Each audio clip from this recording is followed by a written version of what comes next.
People like you don't walk through my front doors, Victoria Hale said sharply, her heels clicking against the marble as she stepped closer, lifting a manicured hand and pointing straight toward the exit like the decision had already been made, like he was nothing more than a mistake that needed to be erased.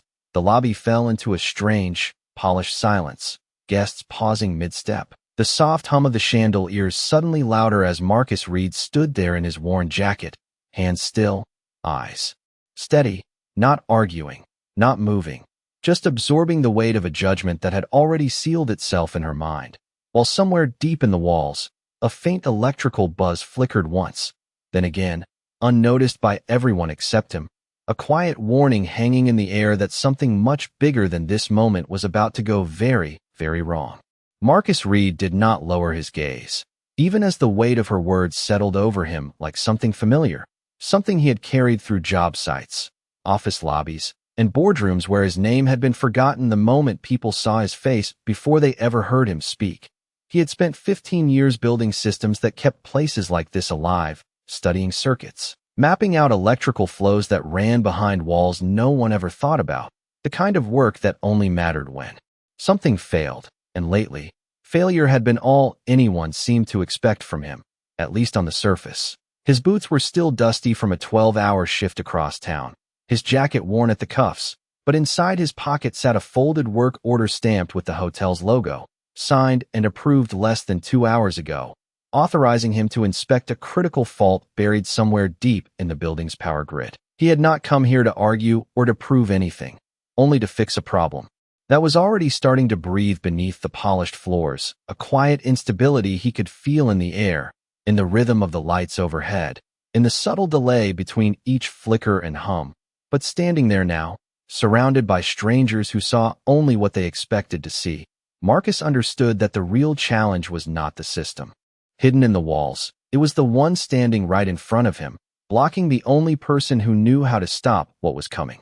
Victoria Hale did not wait for him to respond, her expression tightening as she glanced briefly at the front desk and then back at him with a thin, controlled smile that carried no warmth, only authority, as if the decision had already been approved in her mind.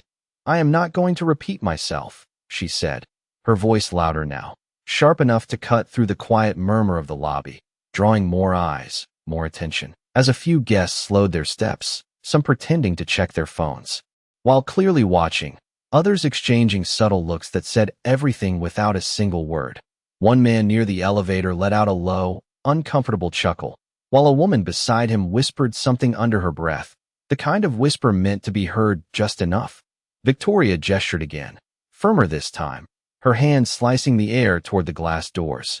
"You are not on my staff. You are not a guest. And you are certainly not staying here." And the words landed heavier than before. Not because of their volume, but because of the certainty behind them, the way she reduced him to a presence that did not belong. Marcus felt the shift in the room, the silent agreement forming around her authority, the subtle distance people created as if proximity alone might become a problem, and still he did not move, his calm standing in quiet contrast to the rising tension, while above them, one of the lobby lights flickered again, longer this time, a brief dimming that drew a few glances upward before the brightness returned, as if even the building itself was trying to say something no one was willing to hear. The tension did not break, it tightened, stretching thin across the polished marble floor as Victoria gave a small, impatient nod toward the security desk, and within seconds 2 uniformed guards began moving in, their steps measured but unmistakably directed at Marcus, turning what had been a moment into a scene, something public, something final. "Escort him out," she said, quieter now, but far more dangerous. Because the room was already listening, already leaning into her authority, and the guards did not question it, one of them stopping just a few feet away as if waiting for Marcus to comply without resistance, while the other shifted slightly to block the path back toward the elevators. A few guests stepped aside, creating space, not out of fear, but out of agreement, silent alignment with the idea that this man did not belong here, that whatever he had to say could not possibly matter more than the order just given.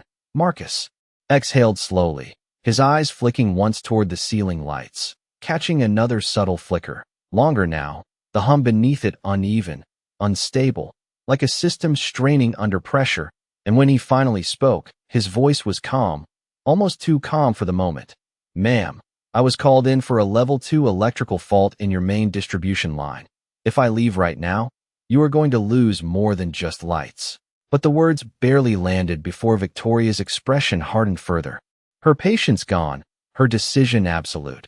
"You are going to lose your chance to walk out on your own," she replied, and the guard nearest to him took a step closer, not touching, but close enough to make the message clear, while across the lobby, the front desk computer screens flickered once, then again, and this time, they did not immediately return to normal. Marcus did not step back when the guard closed the distance. He simply turned his head slightly, his eyes steady, almost unreadable. Then he looked past them, not at Victoria, but at the ceiling again, listening to something no one else seemed to notice, the faint stutter in the current, the uneven pulse running through the building like a warning that had been ignored one time too many. Then he spoke, calm, low, but clear enough to cut through the tension. "Are you sure you want to do that?" And for a brief second, something shifted, not in the room, but in the guard standing closest to him.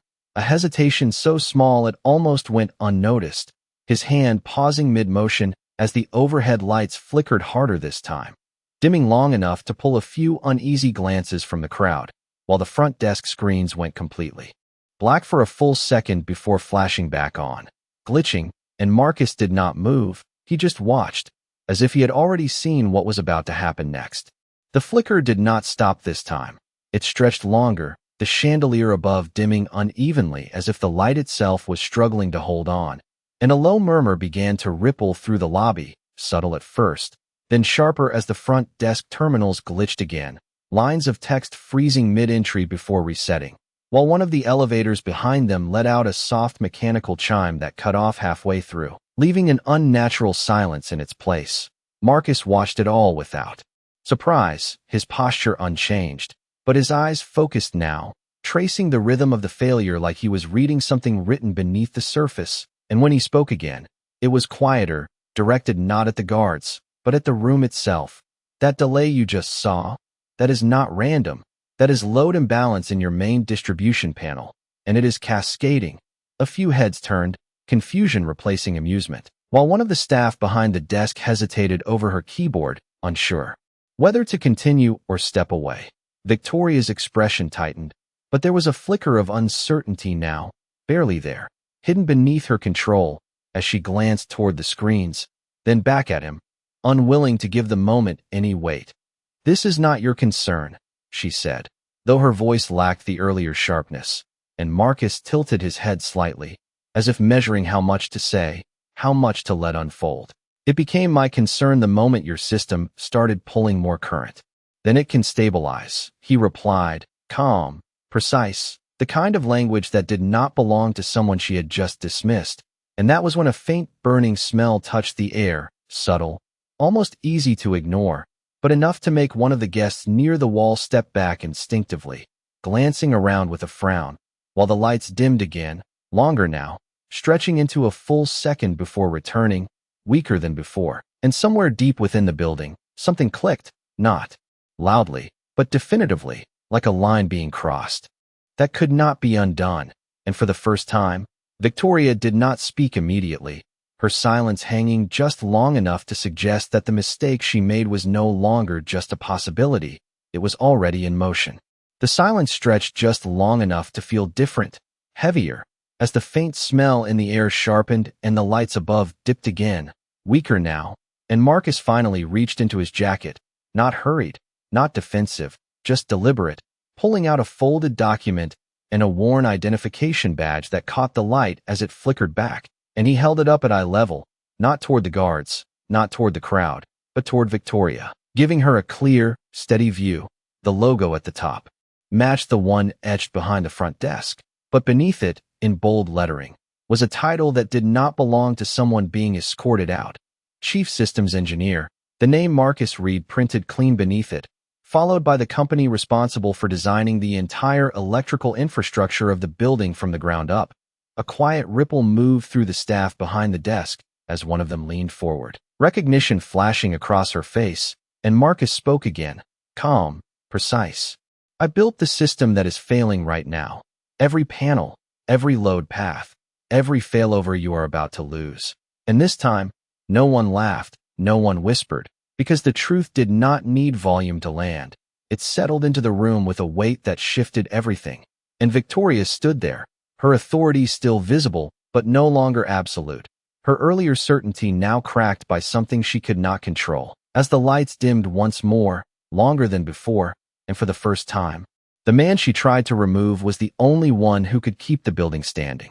Victoria did not speak, not this time. Her hand lowering slowly as the authority she carried just moments ago slipped into something quieter, something uncertain, while the guards stepped back without being told. The decision no longer theirs to enforce. The room had changed. The same people who watched in silence now watching with understanding, with the realization settling in that the man they dismissed was the only reason the lights were still holding on at all. Marcus did not look at her again. He simply walked past, calm, focused, already moving toward the control access hallway, as if the moment that mattered was never about pride, only responsibility. Behind him, the lobby dimmed once more, weaker than before, and Victoria stood still in that fading light, left with the weight of a mistake she could not undo. Only witness, because sometimes the cost of judging too quickly is realizing too late who was actually in control all along.